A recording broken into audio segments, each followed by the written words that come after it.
دیکھیے ہماری زمین جو ہے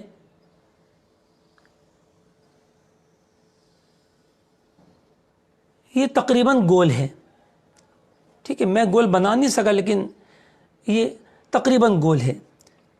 بعض لوگ سمجھتے ہیں کہ زمین ہماری جو ہے وہ بیضوی ہے، اور بیضوی سے مراد وہ شاید اس طرح کی شکل سمجھتے ہیں کہ بالکل جیسے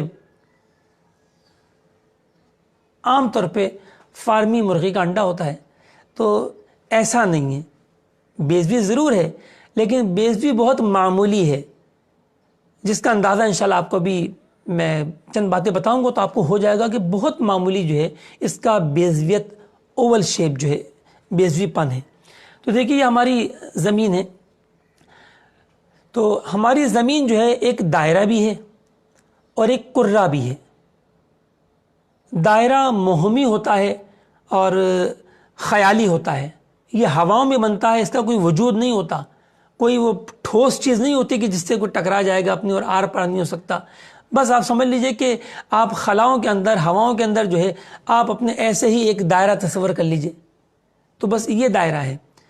جبکہ کرہ جو ہے اس دائرے کو کہتے ہیں جو جسم بھی رکھتا ہو، جیسے ہماری زمین یہ ٹھوس ہے، اور بھی اس میں دیگر اجزاء شامل ہیں، لیکن جو ہے وہ یہ ٹھوس ہے اور اس کا ایک جسم ہے باقاعدہ جس پر ہم کھڑے ہوئے ہیں۔ اگر جسم نہ ہوتا تو ہم بھی اڑے ہوتے، تو لہذا اس کا جسم ہے جس پر ہم کھڑے ہوئے ہیں۔ تو زمین ایک دائرہ بھی ہے اور ایک کرہ بھی ہے، تو ہر کرہ دائرہ ہوتا ہے لیکن ہر دائرہ کرہ نہیں ہوتا۔ تو دیکھیں یہ ہماری زمین ہے، تو زمین کے دو پہلو ہیں، ایک شمال کی جانب، اس کو کہتے ہیں قطب شمالی، انگلش میں کہتے ہیں نارتھ پول،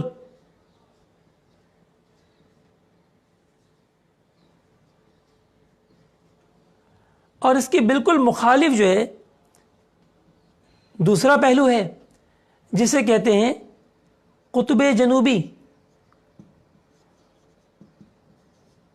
ساؤتھ پول۔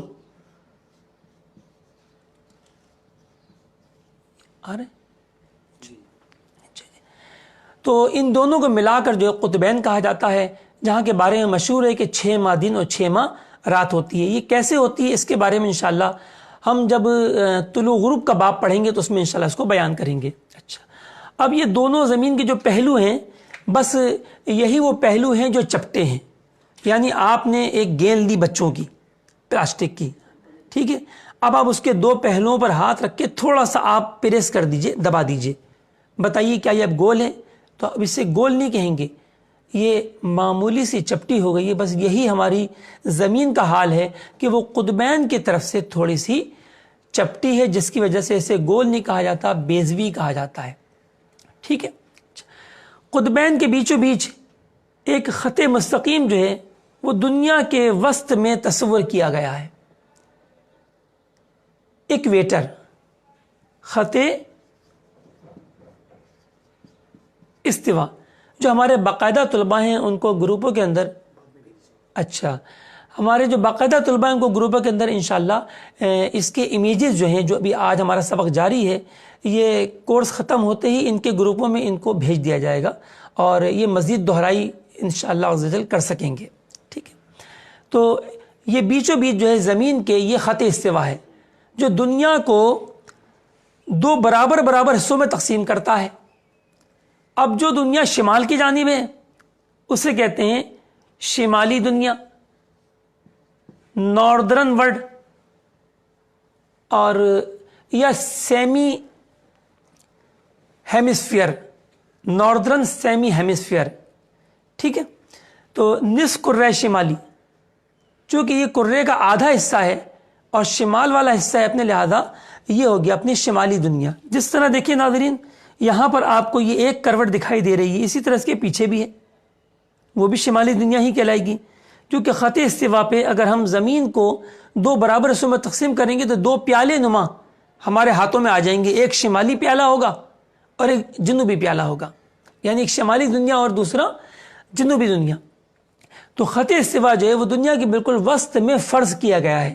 اس کی اصل بنیاد یہ ہے کہ خط استوا کے محاذی آسمانوں میں جو دائرہ بنتا ہے اسے کہتے ہیں دائرہ معدل النہار. کیا کہتے ہیں؟ دائرہ معدل النہار. اور اس کے جو قطب ہیں وہ دنیا کے قطب شمالی اور قطب جنوبی سے متحد ہیں. اور زمین کا مرکز جو ہے ہمارے اکابرین نے زمین کے مرکز کو مرکز عالم مانا ہے. ٹھیک ہے، یہ باتیں انشاءاللہ آپ کو آگے چل کر فائدہ دیں گی. تو خط استوا ناظرین سمجھ میں آ گیا. ایکویٹر، تو خط استوا جو ہے وہ ایک فرضی خط ہے جو زمین کو دو برابر حصوں شمالاً جنوباً تقسیم کرتا ہے. یہ بالکل درمیان میں ایک خط تصور کیا گیا ہے. اچھا، اس کے بعد ہے دیکھیے عرض بلد، لیٹیٹیوڈ. تو خط استوا سے اگر کوئی مقام شمال کی جانب ہو تو اس کا عرض بلد شمالی ہوگا، اور اگر کوئی مقام جنوب کی جانب ہو اس کا عرض بلد جنوبی ہوگا. مثلا یہ کراچی ہے، تو دیکھیے یہ خط استوا سے شمال کی جانب ہے، تو لہذا کراچی کا عرض بلد شمالی ہوا. اور یہاں دیکھیں جوہانسبرگ،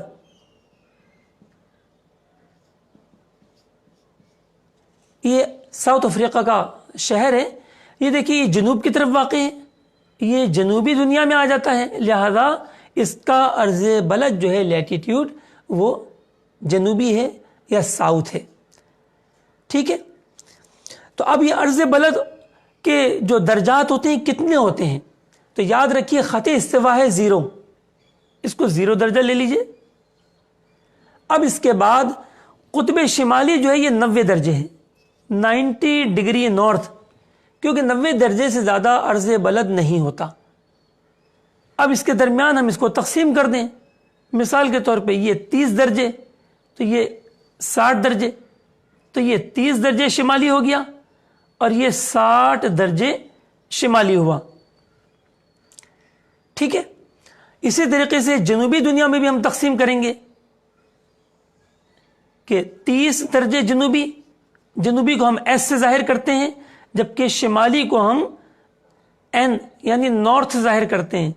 اسی طریقے سے 60 درجے جنوبی، اور جو پول ہوتا ہے وہ پورے کے پورا 90 درجے جنوبی ہوتا ہے. ٹھیک ہے، تو معلوم ہوا کہ عرض بلد جو ہے وہ خط استوا سے دنیا کے کسی مقام کی قریب ترین دوری کہلاتی ہے، اور اگر وہ مقام جانب شمال ہو تو عرض بلد شمالی، اور جانب جنوب ہو تو عرض بلد جنوبی کہلاتا ہے. اور عرض بلد چاہے شمالی ہو یا جنوبی یہ کم سے کم 0 درجہ اور زیادہ سے زیادہ 90 درجے ہوتا ہے، اس سے زیادہ نہیں ہوتا. کیونکہ اگر آپ جانب جائیں گے تو 90 درجے کے بعد دوبارہ 80 70 60 درجے جو ہے وہ آپ کو ملیں گے. ٹھیک ہے، کیونکہ خط استوا ایک دائرہ ہے، لہذا خط استوا کے پیچھے کی جانب بھی جو ہے وہ یہ خط استوا ہی ہوگا. طول بلد کو سمجھنے کے لیے اس تصویر کو ہم دوبارہ بنائیں گے.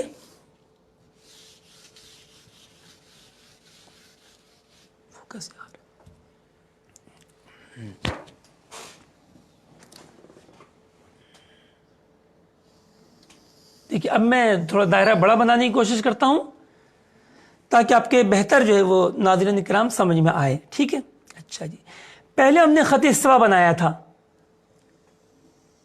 شرقاً غرباً، خط استوا.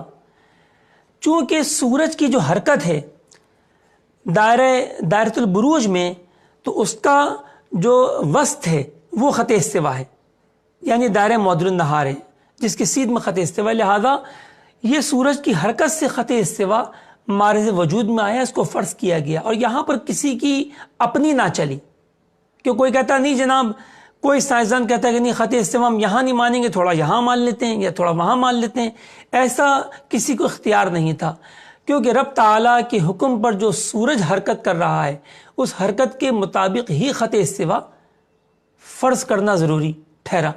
لہذا یہ اپنے جو ہے وہ کسی